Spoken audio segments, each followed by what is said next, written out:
जय हिंद, नमस्कार। मैं अंबर जैदी स्वागत करती हूँ आप सबका एक बार फिर से आज के कार्यक्रम में। और आज बात करने वाले हैं भारत के फाइटर फ्लीट के भविष्य को लेकर। एक बार फिर से भारत हिस्टोरिक क्रॉस रोड पर खड़ा है और एक तरफ है फ्रांस का रफाल, जो प्रूवन लीथल और महंगा है लेकिन रिस्ट्रिक्टेड भी है। दूसरी तरफ है रशिया का बोल्ड ऑफर सुखोई 57E, जहां हम देखते हैं कि ये दावा भी है कि हाफ कॉस्ट और डबल नंबर्स और फुल सॉवरेनिटी। इसी बीच में जो भारतीय वायुसेना है, उसने तेजस MK-1A पर पॉज लगा दिया है और फोकस शिफ्ट हो रहा है MK-2 पर। तो सवाल ये है कि क्या क्वालिटी वर्सेस क्वांटिटी की ये लड़ाई है या फिर ट्रस्ट वर्सेस कंट्रोल। अगर हम शॉर्ट टर्म और वर्सेस लॉन्ग टर्म इंडिपेंडेंस की बात करते हैं, तो ये भी कई सारे जो उसमें पॉइंट्स हैं वो बहस में आ जाते हैं और जो चर्चा इन पर है। और हम सिर्फ जेट्स को कंपेयर नहीं कर रहे हैं, हम जो भारत है, भारत की जो एयर पावर फिलॉसफी है, वो किस तरह से डिफाइन हो रही है, इसको हम आज की चर्चा में शामिल करेंगे। और हमारे साथ मौजूद है उमेश जी।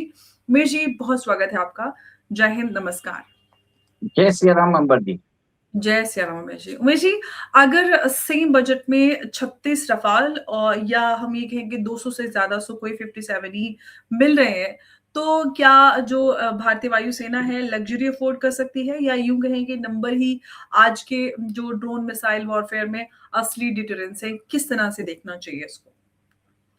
देखिए अंबर जी, भारत सरकार ने अभी 114 मल्टी रोल कॉम्बैट एयरक्राफ्ट के लिए एक टेंडर निकाला है, जिसके अंदर रफाल और SU-57 मेन कंटेंडर है। हम्म। और रफाल का जो कॉस्ट है, जैसे अभी हमने 26 मराइन लिए हैं, वो 64,000 करोड़ में लिए हैं।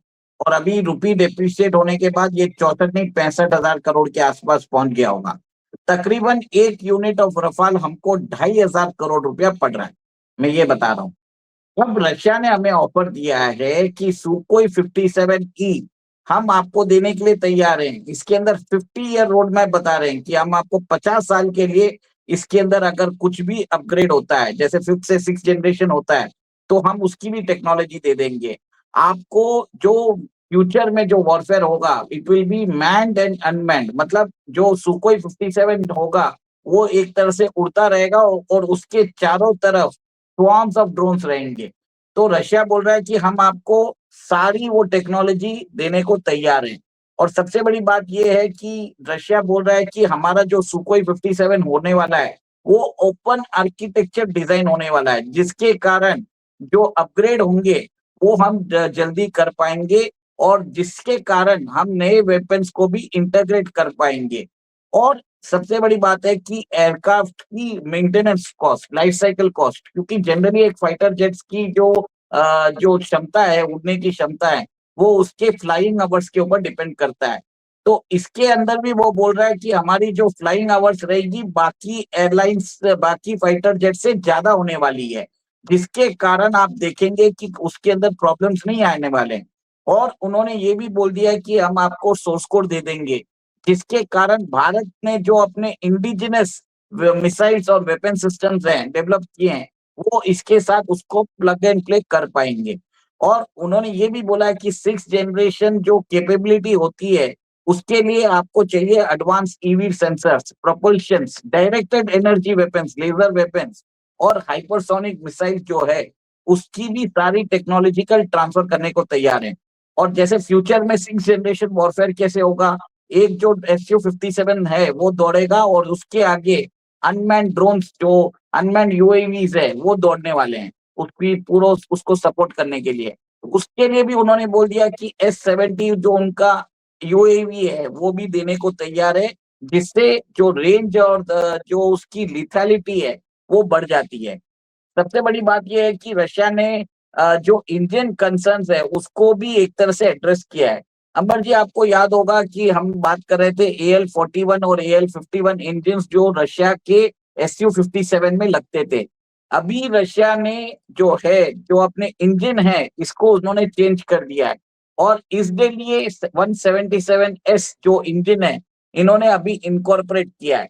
और इसी इंजन की वो manufacturing capacity Hindustan aeronautics limited के जो प्लांट है उड़ीसा में, वहां पर लगाने वाले हैं। तो कहीं ना कहीं रशिया जो है भारत के अंदर जो कंप्लीट टेक ट्रांसफर है उसके लिए रेडी है।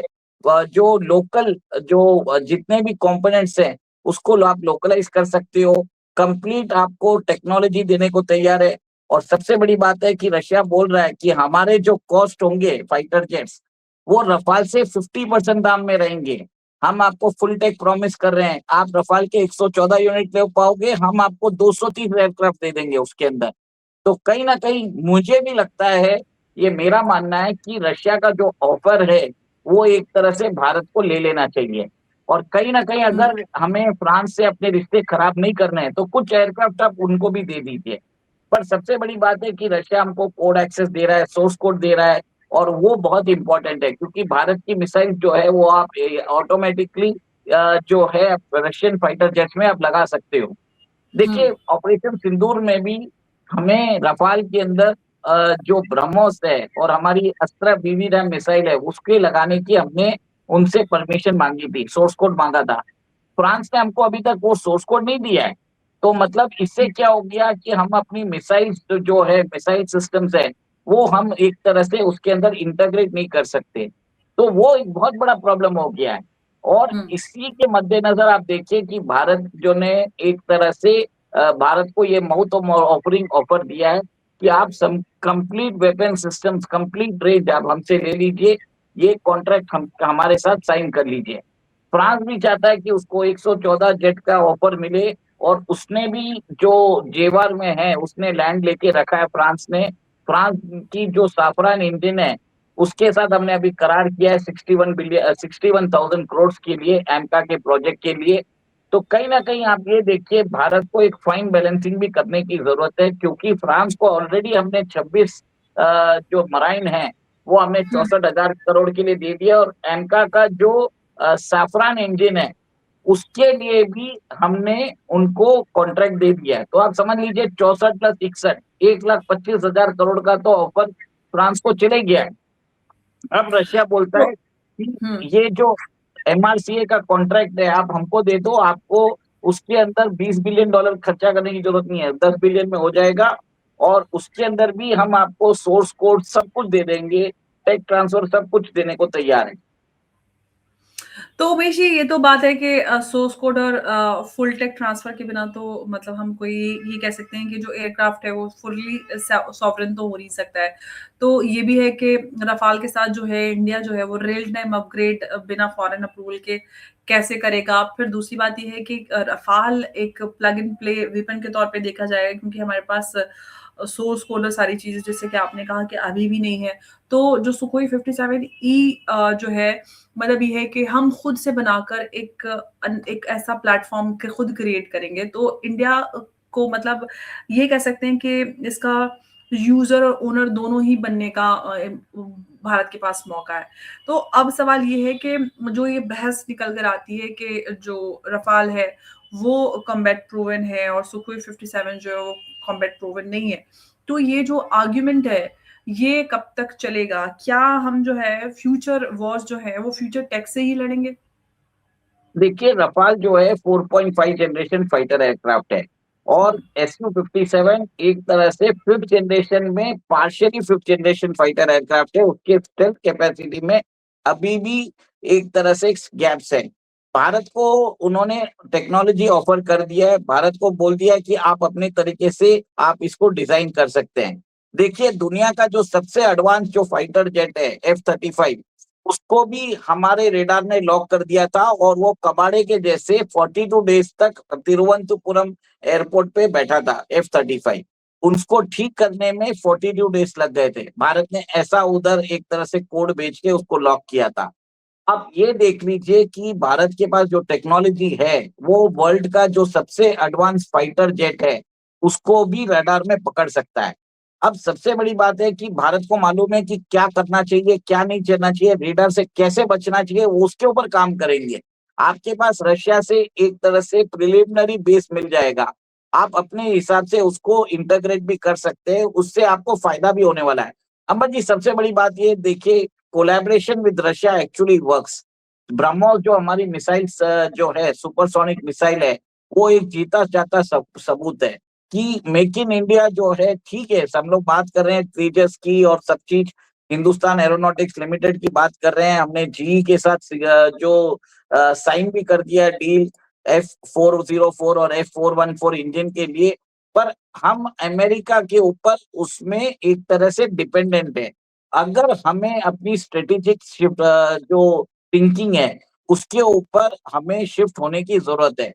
देखिए अभी तक हमने 220 डिलीवरी जेट्स जो है, फाइटर जेट्स है, तेजस MK1 के हमने इंडियन एयरफोर्स को ऑर्डर दे दिए हैं, पर अभी तक हमें सिर्फ 6 जेट्स मिले हैं। आप सोचिए, और कहीं ना कहीं 6 जेट्स भी नहीं मिले हैं, 6 जेट्स के इंजन आए हैं और इन जेट्स की डिलीवरी होगी मार्च के अंदर।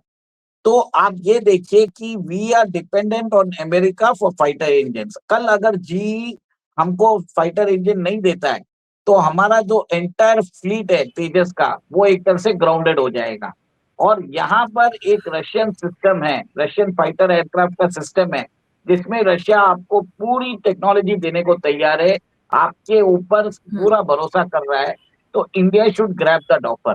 और आपको अगर रफाल की अगर आपको चाहिए तो कुछ मात्रा में आप कम कर दीजिए, ये जो सुकोई 57 है उसको अगर 120 ना रख के आप थोड़ा सा, जब पैसा बच ही रहा है, एडिशनल पैसे से आप सुकोई आप रफाल ले लीजिए।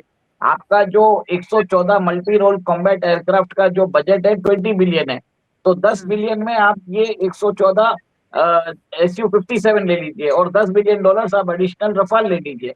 इससे आपकी फाइटर जेट स्ट्रेंथ भी बढ़ेगी और एक तरह से आप फाइन बैलेंसिंग भी कर सकते हैं। अभी आप क्या कर रहे हो, रफाल भी खरीद रहे हो, ठीक है, वेरी गुड। आप रशिया से भी जो सुकोई 30 है उसको अपग्रेड कर रहे हो, वो भी जरूरी है, अच्छी बात है। आप सुकोई 57E को भी प्रोक्योर करना चाहते हो, आप एमका को भी डेवलप करना चाहते हो। मतलब आप सोचिए इतना ज्यादा जो कॉम्प्लेक्स है भारत के एयरफोर्स के अंदर, उसको कहीं ना कहीं सिनर्जाइज करने की जरूरत है। और मेरा ये मानना है कि हमारी जो प्लानिंग थी तेजस LCA MK1 के ऊपर, जहाँ पे हमने अमेरिका के ऊपर भरोसा किया, ये एक तरह से बहुत बड़ा एक तरह से रिस्क लिया था तो मैं भारत की। ये कह सकते हैं कि जो भारतीय वायुसेना ने MK1A पर जो पॉज किया है उसके पीछे का यही है कि सप्लाई चेन, जो सप्लाई चेन फेलियर है वो इशू यहाँ पर हम कह सकते हैं कि क्या जो जी इंजन की डिलेज हुए हैं, तो उसको इंडिजिनस पुश तो नहीं मिल पा रहा है, इसी वजह से ये होल्ड पर गया है। तो जो 220 तेजस ऑलरेडी ऑर्डर्ड है और डिलीवरी स्लो है, क्या प्लानिंग रियलिस्टिक थी, कैसे ये सारा कुछ हो रहा है, क्या मतलब ओवर कमिटमेंट, पॉलिटिकल प्रेशर में किस तरह से देखें? अगर MK2 ही रियल फाइटर और जो फ्यूचर है, तो फिर MK1 मतलब हाफ हार्टेड क्यों बनाया गया? क्या जो है वायुसेना जो है वो ये ट्रांजिशन एयरक्राफ्ट हैं उनको चाहिए था, या फिर मतलब कोई एक इस तरह से कोई कोई मिस्टेक हो गई? कैसे देखा जाए इस पूरी सिचुएशन को? देखिए सबसे बड़ी बात है कि एक्नॉलेजमेंट ऑफ फेलियर। आप ये देखिए कहीं ना कहीं पॉज लगाने की जरूरत थी, तो इंडियन एयरफोर्स ने समझ लिया है कि तेजस LCA MK1 को आपको पॉज लगाने की जरूरत है। तो उन्होंने एक तरह से स्ट्रेटेजिक मैसेजिंग भेज दिया है कि अमेरिका अगर आप सप्लाई करते हो तो हम आपसे लेंगे, नहीं तो हम रशिया के जो हम सुकोई 57E को इंडक्ट कर लेंगे। इससे क्या होगा कि जीई इंजन जो है जिसके ऊपर तेजस LCA MK1 डिपेंडेंट है, वो ठंडे बस्ते में चले जाएगा। क्योंकि we can not wait for depleting squadron strength. हमारी स्ट्रेंथ आज 29 पहुंच चुकी है और ये कुछ सालों में 25 पहुंच जाएगी। तो आपको जो है, आप you will need to buy fighter aircraft to replenish your depleting strength. तो मेरा ये मानना है कि भारत सरकार को अब निर्णय लेना पड़ेगा। और एक तरह से अगर रशिया हमको आधे कॉस्ट पे सुकोई 57 देता है विद एवरीथिंग, तो बाद में जो है हम उसको अपने हिसाब से कस्टमाइज कर लेंगे। पर आज की डेट में विद रिड्यूस्ड डिप्लीटिंग स्ट्रेंथ और जो मल्टी फ्रंट वॉरफेयर चल रहा है जिसमें पाकिस्तान, चाइना और बांग्लादेश इन्वॉल्व है, और साउथ में भी देख लीजिए हम्बनटोटा पोर्ट जो है वहां पर भी चाइनीज सबमरीन्स हैं। वो बोलते हैं कि वो मिलिट्री पोर्ट नहीं है, बट एक्चुअली ड्यूरिंग वॉर वहां पर से भी आपको प्रॉब्लम्स आएंगे। तो आपको कम से कम 50 स्क्वाड्रन की जरूरत है। और इस टाइम पे you need to buy Umesh ji, ये aircraft. तो हम जानते हैं कि हमें इतने स्क्वाड्रन की जरूरत है, लेकिन जो तेजस MK2 का प्रॉमिस है कि 2000 तुम्हारे 2030s में जाके जो 120 से 220 जो तेजस MK2 है वो डिलीवर होंगे, उनका प्रॉमिस किया जा रहा है, तो तब तक गैप कौन भरेगा, कैसे होगा? राफेल या रफाल या फिर सुखोई 57? सुखोई 57 ही बेस्ट ऑप्शन है आज की डेट में। उसको आप ले लीजिए। भारत के अंदर स्टॉप गैप अरेंजमेंट के लिए 50 से 60 जेट रशिया से as in fly in condition में ले लीजिए, और जो बाकी जेट्स हैं वो भारत में उसका प्रोडक्शन चालू कर दीजिए और कस्टमाइज कर दीजिए। और एक चीज है कि अगर आपको फ्रांस के जो रफाल है उसको भी लेना है तो उसको भी ले लीजिए, उसके भी क्वांटिटी है वो कम कर दीजिए। हमें कोई मतलब नहीं है कि मेक इन इंडिया में हमको बनाने की जरूरत है, गवर्नमेंट की पॉलिसी अच्छी है, बट मेक इन इंडिया तभी सक्सीड होगा जब यहाँ पर हमारे देश पे जो खतरा है वो जब टलता नहीं है। पर हमारे देश में तो अभी खतरा है। अब मेक इन इंडिया के अंदर एक तरह से देखिए, डिफेंस के अंदर जो फाइटर एयरक्राफ्ट है वहां पर पूरी तरह से फेलियर गया है। हमारे यहाँ पर ना तो कोई इंजीनियर्स है, ना तो हमारे पास इतनी, देखिए यू हैव टू एक्सेप्ट, अगर प्रॉब्लम्स है तो एक्सेप्ट करिए। जहां तक आप प्रॉब्लम्स को एक्सेप्ट नहीं करोगे, you will not take any decision जिसके थ्रू आप उसको इम्प्रूव कर सकते हो। हमने ऑलरेडी जो सबसे बड़ा व्हाइट एलिफेंट है हिंदुस्तान एरोनॉटिक्स लिमिटेड, उसको हमने एक तरह से कंटिन्यूसली फंडिंग की है, और उन्होंने कंटिन्यूसली स्पेक्टेकुलरली हमको डिसअपॉइंट किया है।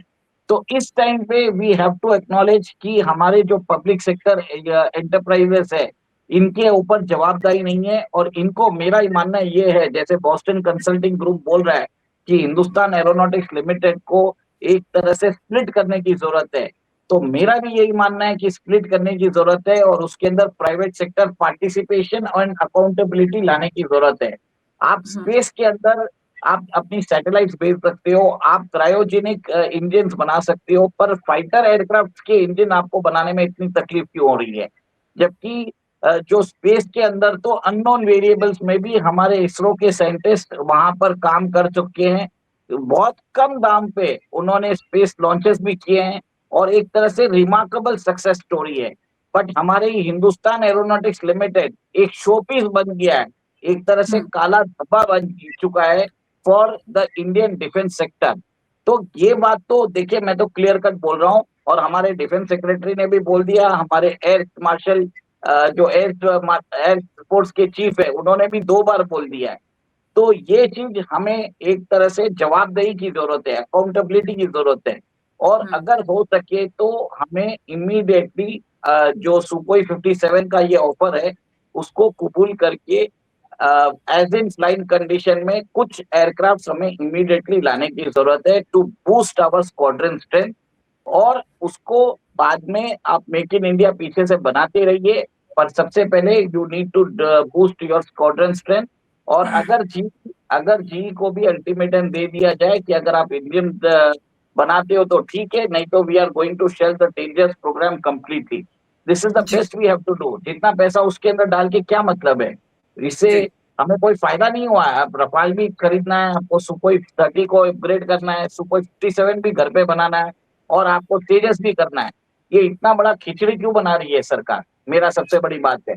बिल्कुल, तो ये जो बहस है, ये डिबेट है, सिर्फ रफाल वर्सेस सुखोई 57 की नहीं है। ये बहस है, ये डिबेट है इंडिया के स्ट्रेटेजिक मैच्योरिटी की। और रफाल जो है वो एक शार्प स्वॉर्ड है, लेकिन स्ट्रेंथ किसी और के हाथ में है। और सुखोई 57 की बात करते हैं तो ये एक रॉ पावर है, और ये कह सकते हैं एक रॉ प्लेटफॉर्म हो सकता है, लेकिन उसको भारत जो है वो अपने हिसाब से शेप कर सकता है। और तेजस MK2 की बात करते हैं तो वो अपना है ही, जो अगर टाइम पर पूरा हुआ तो गेम बदल सकता है। और बाकी तो देखते हैं कि आगे क्या होता है, लेकिन सवाल ये नहीं है कि कौन सा बेस्ट है, सवाल ये है कि क्या जो भारत है फाइटर खरीदेगा या अपनी एयर पावर का जो फ्यूचर है वो खुद लिखेगा। डिसीजन जो भी होगा उसका असर अगली जो 30 साल की जो वो होगी उस तक में ये देखा जाएगा।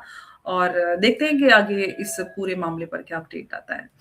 बहुत बहुत धन्यवाद उमेश जी आपका हमारे साथ इस चर्चा में जुड़ने के लिए। नमस्कार, जय हिंद, जय भारत। जय श्री राम। जय श्री राम उमेश जी।